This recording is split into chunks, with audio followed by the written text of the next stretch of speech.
राष्ट्रवादी काँग्रेस शरद पवार गटाचे प्रवक्ते विकास लवांडे यांना अखेर पोलिसांनी अटक केली आहे। वारकरी संप्रदायाबाबत केलेल्या वादग्रस्त वक्तव्याप्रकरणी दाखल गुन्ह्यात पुणे न्यायालयानं त्यांचा अंतरिम अटकपूर्व जामीन रद्द केल्यानंतर ही कारवाई केली आहे।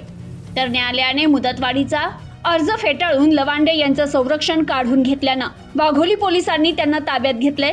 या प्रकरणामुळे राजकीय आणि वारकरी वर्तुळात चांगली चर्चा रंगली आहे। वारकरी संप्रदायात घुसखोरी होत असल्याचा दावा विकास लवांडे यांनी केल्याचा आरोप होता। या वक्तव्याविरोधात नलिनी वायाळ यांनी वाघोली पोलीस ठाण्यात तक्रार दाखल केली होती। त्यानंतर लवांडे यांच्या विरोधात गुन्हा दाखल करण्यात आला।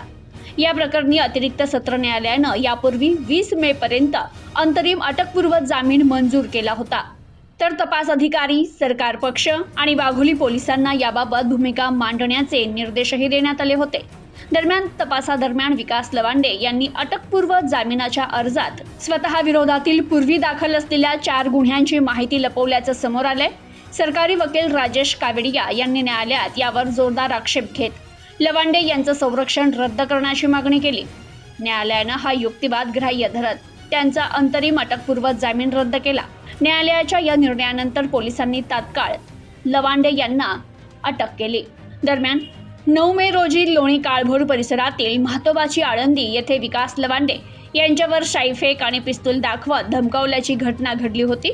त्यानंतर कीर्तनकार संग्राम भंडारे यांच्यासह 14 जणांविरोधात लोणी काळभोर पोलीस ठाण्यात गुन्हा दाखल करण्यात आला होता। आता लवांडे यांच्या अटकेमुळे हे प्रकरण आणखी चिघळण्याची शक्यता व्यक्त होतीये। Bureau report, news today 24।